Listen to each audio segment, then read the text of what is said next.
오늘은 정말 망설이다가 말씀드립니다. 하지만 지금 이 얘기를 드리지 않으면 여러분의 뇌가 서서히 손상되는 걸 그대로 두는 셈이 되기 때문에 용기를 내어 전해드립니다. 여러분 놀라지 마세요. 매일같이 반복되는 걷기 습관 중에서 특히 어떤 시간대의 걷기가 여러분의 뇌세포를 조금씩 갉아먹고 있을지도 모릅니다. 심지어 이 시간대에 걷는 습관이 치매와 뇌졸중 위험을 2배 이상 높인다는 연구 결과도 있습니다. 그런데 더 충격적인 사실은 많은 어르신들이 바로 이 위험한 시간에 걷고 있으면서 오히려 건강을 지키고 있다고 착각하고 있다는 겁니다. 저는 70대 의사 2호선으로서 수많은 시니어 환자분들을 만나왔습니다.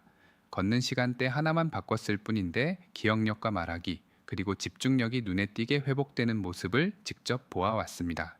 이 내용은 아직 널리 알려지지 않았습니다. 의료진만 공유되던 연구 자료이자 약에만 의존하던 치료에서 벗어날 수 있는 놀라운 전환점이 될 수도 있습니다. 한번 상상해 보십시오. 매일 걷는 그 시간 습관이 10년 후 여러분의 인생을 완전히 바꿔놓는다면 어떻겠습니까? 오늘 이 영상에서 그 비밀을 제가 처음으로 밝혀드리겠습니다. 절대 영상을 끊지 마시고 끝까지 함께 해주세요. 혹시 여러분은 하루 중 얼마나 걸으시나요?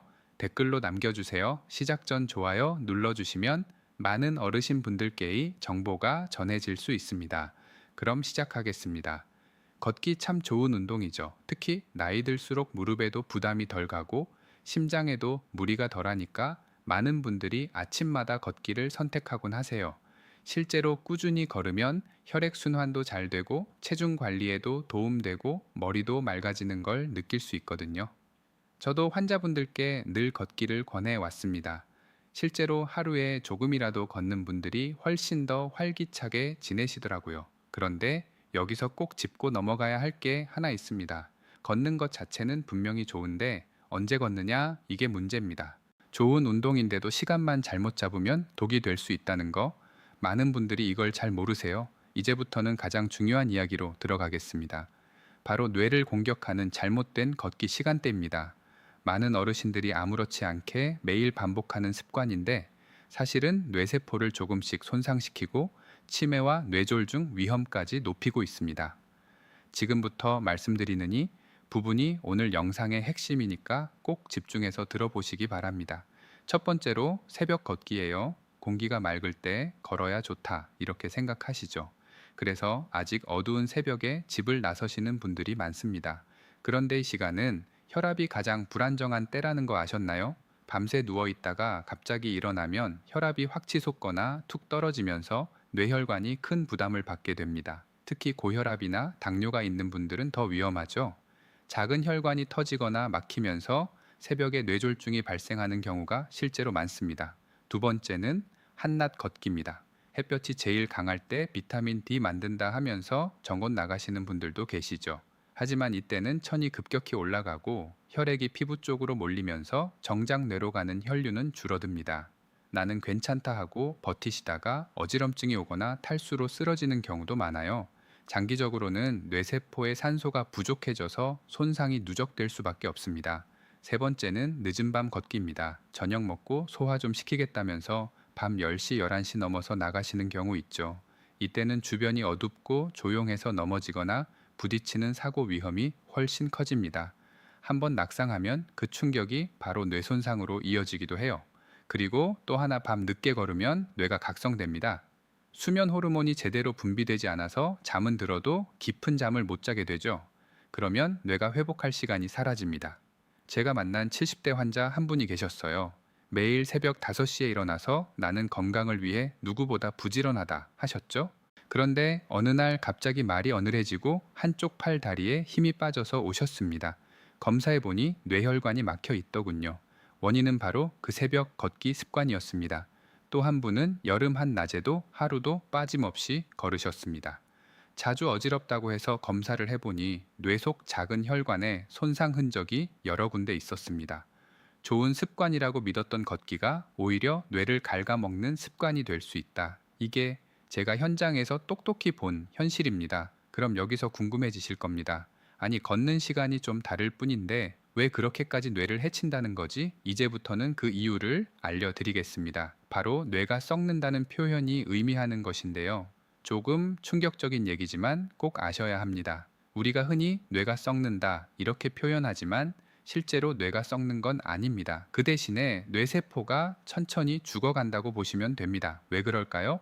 바로 혈류 때문입니다. 뇌는 우리 몸 전체 혈액의 20% 이상을 필요로 하죠. 그만큼 산소와 영양분이 많이 필요합니다. 그런데 혈액 공급이 잠깐이라도 줄어들면 뇌세포는 바로 손상을 입습니다. 한번 죽은 뇌세포는 다시 살아나지 않아요. 그래서 문제인 겁니다.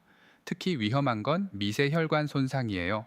MRI 찍어보면 작은 점처럼 하얗게 보이는 부분들 있죠. 이게 바로 뇌 속에서 혈류가 부족해 생긴 흉터 같은 흔적입니다.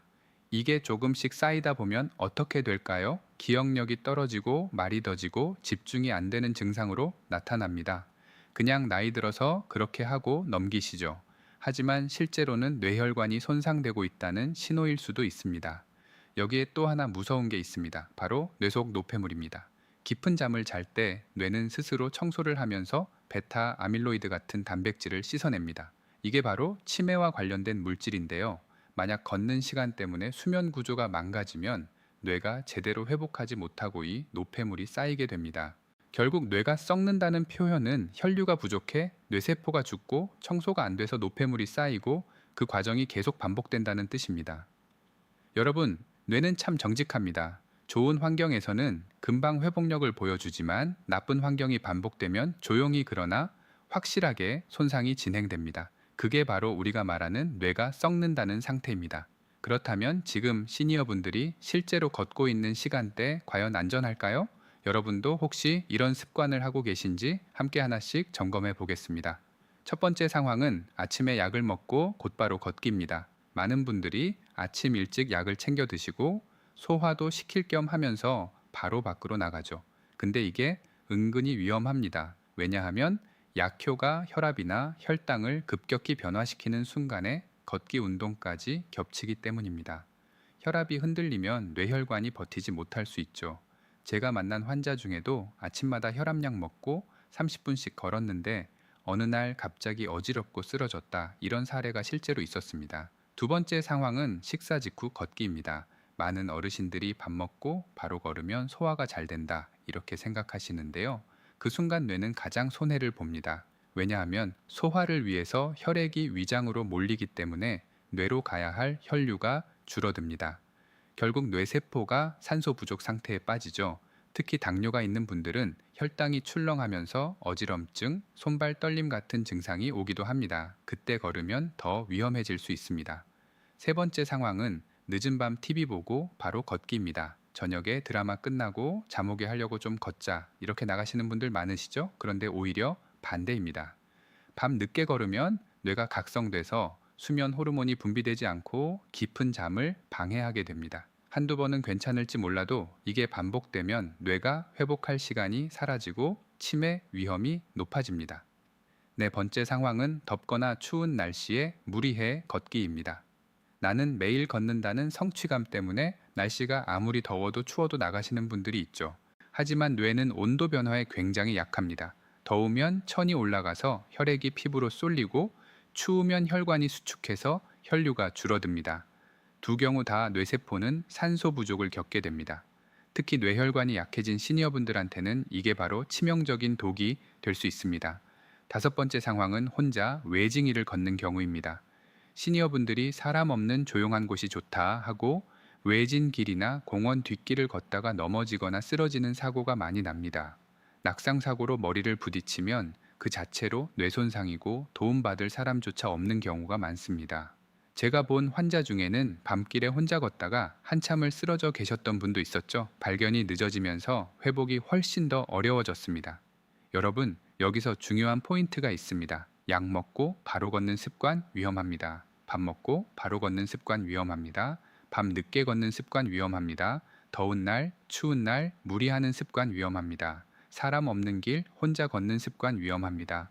이 다섯 가지가 바로 시니어분들이 특히 조심해야 할 걷기 시간대와 상황입니다. 여러분도 혹시 여기에 해당되나요? 나는 괜찮겠지 하고 넘어가면 안 됩니다. 좋다고 믿었던 습관이 오히려 뇌를 서서히 망가뜨리고 있을지도 모릅니다. 그렇다면 반대로 언제 어떻게 걸어야 뇌가 살아나고 회복될까요? 이제부터 말씀드릴 내용이 오늘 영상의 핵심입니다. 제가 직접 환자분들께 권하고 효과를 확인했던 올바른 걷기 습관 지금부터 하나씩 알려드리겠습니다. 먼저 걷느냐가 가장 중요합니다. 아무 때나 걷는다고 효과가 같은 게 아니거든요. 연구에 따르면 오전 9시에서 11시, 오후 4시에서 6시 두 구간이 가장 안정적입니다. 아침 9시 해가 완전히 떠서 몸이 깨어나는 시간, 이때 걸으면 혈압이 안정되고 뇌혈류가 원활해집니다. 또 오후 4시에서 6시는 하루의 긴장감이 풀리면서 뇌가 편안하게 휴식 모드로 전환되는 시간이에요. 이때 걸으면 저녁 수면까지 좋아집니다. 여러분도 경험 있으실 겁니다. 아침 일찍 걸을 때는 머리가 멍한데 조금 늦게 나가면 상쾌함이 오래 가죠. 그 차이가 바로 뇌혈류의 안정성에서 나옵니다.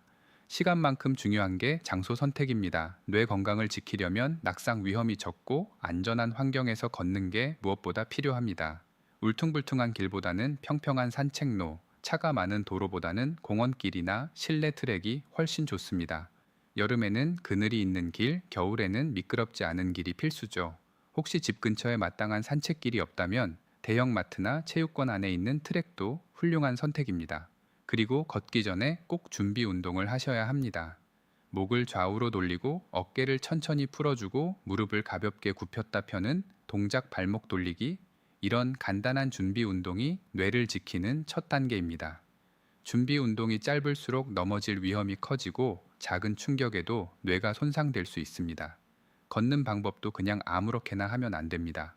허리를 곧게 펴고 시선은 앞을 보면서 팔은 자연스럽게 흔들어 주는 게 가장 좋아요. 속도는 숨이 약간 차면서도 대화는 가능한 정도. 이게 뇌에 산소를 가장 잘 공급하는 리듬입니다. 너무 빨리 걸어서 헉헉거리면 뇌는 오히려 산소 부족에 시달리죠. 호흡도 의식적으로 해주셔야 합니다. 코로 들이마시고 입으로 내쉬는 리듬 박자에 맞춰 하나 둘 하나 둘듯 걸으면 혈액이 더 원활하게 돌고 뇌까지 산소가 잘 전달됩니다. 혹시라도 숨이 너무 차면 멈추지 말고 속도를 늦추세요. 걷기는 꾸준함이지 무리하는 게 아니니까요. 걷는 전후 관리도 꼭 필요합니다. 걷기 전에는 물을 조금 마셔두고 걷는 동안에는 15분에서 20분마다 작게 한두 모음씩 마시면 됩니다. 끝나고 나서는 종아리, 발목, 허리를 가볍게 스트레칭 해주세요. 이 정리 운동 하나가 다음날 뇌와 몸의 피로를 완전히 다르게 만듭니다. 그럼 실제로 어떻게 루틴을 짜면 좋을까요? 제가 권하는 방법은 하루 2번 2-30분씩 나누어 걷는 겁니다. 아침 9시 반쯤 준비 운동 후에 20분 걷기, 오후 5시쯤 다시 2-30분 걷기, 합기 40분에서 60분이면 충분합니다. 무릎이 약한 분들은 10분씩 3번 나눠서 걸어도 괜찮아요. 뇌는 얼마나 꾸준히 자극을 주느냐가 중요하지 번에 오래 걷는 게 중요한 건 아니니까요. 실제로 이렇게 바꿔서 좋아진 분도 많습니다. 제가 실제로 만났던 한 분의 이야기를 들려드리겠습니다. 여러분도 아마 크게 공감하실 겁니다. 올해 74이신 박상철 환자분이셨습니다. 평생 성실하게 살아오신 분이었고 특히 걷기만큼은 누구보다 자신 있다고 하셨습니다. 선생님, 저는요 새벽 5시면 어김없이 일어나서 1시간씩 걷습니다. 30년 넘게 단 한 번도 빠진 적이 없어요. 그분은 늘 이렇게 자랑하듯 말씀하셨습니다. 동네에서도 저분은 건강 지킴이다 할 정도였죠. 그런데 이상한 점이 있었습니다. 매일 그렇게 부지런히 걷는데도 몇 년 전부터 기억력이 조금씩 흔들리기 시작한 겁니다. 처음에는 대수롭지 않게 넘기셨습니다. 나이 들면 다 그렇지 하고 말이죠. 하지만 점점 대화 중에 단어가 잘 안 떠오르고 집안에서 물건을 두고 헤매는 일이 찾아졌습니다. 결국 가족들이 아버지 좀 이상하다 하면서 저희 진료실로 모시고 오셨습니다. 검사를 해보니 고혈압이 오래된 상태였고 MRI에는 뇌속 작은 혈관 손상 흔적이 군데군데 보였습니다. 선생님, 저는 이렇게 열심히 걷는데 왜 이런 게 생기죠? 그분은 이해가 안 된다는 표정이었습니다. 저는 생활 습관을 하나하나 여쭤봤습니다. 그 과정에서 바로 원인을 찾을 수 있었습니다. 그분은 매일 새벽 5시 공복 상태로 집을 나섰습니다. 공기가 제일 맑고 하루가 상쾌하다는 이유였죠. 하지만 그 시간은 뇌혈관이 가장 불안정한 때입니다. 밤새 누워 있다가 일어나면서 혈압이 급격히 변하고 공복 상태에서는 혈당까지 떨어지니 뇌세포는 산소와 영양을 동시에 빼앗기게 됩니다. 즉 건강을 지키려던 습관이 오히려 뇌를 조금씩 망가뜨리고 있었던 겁니다. 실제로 그분은 새벽에 걷고 나면 머리가 맑아지기보다는 오히려 어지러운 날이 많았다고 했습니다. 가끔은 발걸음이 꼬여서 중심을 잃을 뻔한 적도 있었다고요. 그냥 나이 탓이려니 했습니다. 이렇게 말씀하시는데 저는 놀랐습니다.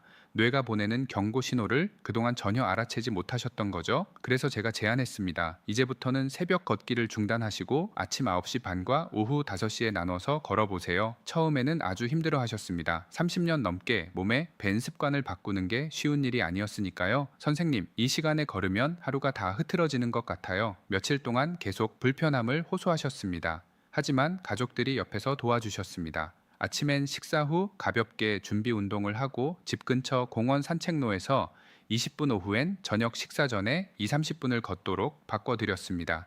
속도도 조절했습니다. 예전처럼 땀 뻘뻘 흘리며 걸지 않고 숨이 약간 차지만 대화가 가능한 정도로만 걷게 했습니다. 한 달이 지났을 때 그분이 하신 말씀이 지금도 기억납니다. 밤에 한 번도 안 깨고 푹 잤습니다. 아침에 눈 뜨니까 머리가 맙습니다. 2달 후 MRI를 다시 찍었습니다. 다행히 새로운 손상 흔적은 보이지 않았습니다. 진행이 멈춘 것이죠. 매일 같은 운동을 했지만 시간대만 바꿨을 뿐인데 뇌혈관 손상이 더 이상 진행되지 않았던 겁니다. 이분이 하신 건 단순했습니다. 걷기를 끄는 것도 아니고 시간을 줄인 것도 아니었습니다. 언제 어떻게 걷느냐 그걸 바꿨을 뿐입니다. 새벽 걷기를 포기하고 안전한 시간에 안전한 속도로 안전한 장소에서 걷자 그 단순한 변화가 뇌를 지켜낸 겁니다. 여러분 이 사례에서 꼭 기억하셔야 할 건 하나입니다. 운동의 양보다 중요한 건 운동의 시간과 방법입니다. 나도 매일 걷는데 괜찮겠지 않은 생각이 뇌를 조용히 썩게 만들 수도 있습니다. 하지만 이분처럼 걷는 시간대와 방법을 바꾼다면 뇌는 다시 살아날 수 있습니다. 결국 걷기 자체는 최고의 운동입니다. 하지만 시간, 장소, 방법이 3가지만 지켜주면 뇌는 스스로 회복할 힘을 되찾을 수 있습니다. 자, 이제 걷기에 대해 충분히 말씀드렸습니다. 그럼 여기서 한 가지 질문을 드려볼게요. 걷기만 잘하면 뇌 건강이 다 지켜질까요? 사실 그렇지 않습니다. 걷기는 기본이고 생활 습관 전체가 뇌 건강에 큰 영향을 줍니다. 첫 번째는 수면입니다. 여러분, 혹시 요즘 밤에 자다가 꼭 한두 번씩 깨지 않으세요? 화장실에 갔다가 다시 잠들기 힘들어진 경험 많으시죠? 그런데 이게 단순히 나이 들어서 생기는 게 아니라 뇌가 회복하지 못한다는 신호일 수도 있습니다. 깊은 잠을 자야 뇌가 청소를 하고 기억을 저장합니다. 하지만 수면 시간이 불규칙하거나 밤 늦게까지 TV 보다가 늦게 주무시면 뇌는 회복할 시간을 놓치게 됩니다. 그래서 제가 늘 권하는 건 밤 11시 전에는 자리에 눕는 겁니다. 그리고 주무시기 전에는 스마트폰, TV 대신 가볍게 책을 읽거나 잔잔한 음악을 들면 훨씬 좋습니다. 두 번째는 음식입니다. 먹는 게 약이다라는 말 다들 아시죠? 특히 뇌 건강에는 오메가3, 비타민 D, 마그네슘 같은 영양소가 중요합니다. 등푸른생, 견과류, 채소, 과일 이런 음식이 뇌혈관을 지켜줍니다. 반대로 기름진 고기, 달고 짠 음식은 혈관을 막고 염증을 키워서 뇌에 해롭습니다. 내가 매일 먹는 음식이 내 뇌를 만든다. 이 생각 꼭 기억하시면 좋겠습니다. 세 번째는 스트레스 관리입니다. 스트레스를 받으면 우리 몸은 코르티솔이라는 호르몬을 분비합니다. 이게 일시적이면 괜찮지만 매일 반복되면 뇌세포를 갉아먹습니다. 나는 별로 스트레스 없다. 이렇게 말씀하시지만 사실은 작은 일에도 긴장하고 밤마다 걱정으로 잠 못 드는 경우 많습니다. 그래서 하루에 10분이라도 호흡 명상이나 천천히 심호흡을 하면서 마음을 가라앉히는 게 필요합니다. 이게 단순해 보여도 뇌에는 큰 도움이 됩니다. 네 번째는 두뇌 활동입니다. 걷기가 몸의 운동이라면 두뇌 활동은 뇌의 운동입니다. 책 읽기, 글쓰기, 음악 듣기, 대화하기 이런 게 다 노운동입니다. 특히 새로운 걸 배우면 뇌세포가 활발히 연결됩니다. 실제로 70대에 피아노를 배우기 시작한 분이 있었는데 처음엔 손이 굳어 잘 안 됐지만 몇 달 지나면서 기억력과 집중력이 좋아졌습니다. 이게 바로 뇌가 새로운 자극에 반응하는 모습이죠. 마지막으로 피부 건강도 무시할 수 없습니다. 피부랑 뇌가 무슨 상관이 있나 이렇게 생각하시겠지만 혈류와 산소 공급이라는 점에서 연결됩니다. 피부가 건강하면 혈액순환이 원활하고 그만큼 뇌도 안정적으로 영양을 공급받습니다. 그래서 피부 관리와 뇌 관리가 따로가 아니라 함께 가는 거라고 말씀드릴 수 있습니다. 나는 나이 들어서 어쩔 수 없다. 이렇게 생각하지 마세요. 생활을 조금만 바꾸면 뇌는 여전히 회복할 힘이 있습니다. 오늘 말씀드린 생활 습관 여러분도 하나씩 바로 실천해 보시면 좋겠습니다. 70세, 80세 그 이상이 되어도 걷는 시간, 생활 습관을 조금만 바꾸면 뇌는 놀라울 정도로 회복력을 보여줍니다. 오늘 영상 보시고 여러분도 본인의 걷기 습관을 꼭 한번 점검해 보시길 바랍니다. 나는 언제 걷고 있지? 혹시 뇌를 갉아먹는 그 시간대에 걷고 있지는 않은가? 스스로 물어보셔야 합니다. 여러분, 오늘이 전환점이 될 수 있습니다. 시간대 하나, 습관 하나만 바꿔도 앞으로의 10년, 20년이 달라질 수 있습니다. 뇌는 우리가 어떻게 대하느냐에 따라 망가지기도 하고 빛나기도 합니다. 여러분의 뇌가 더 오래 더 건강하게 살아있도록 오늘 말씀드린 내용 꼭 실천해 보시길 바랍니다.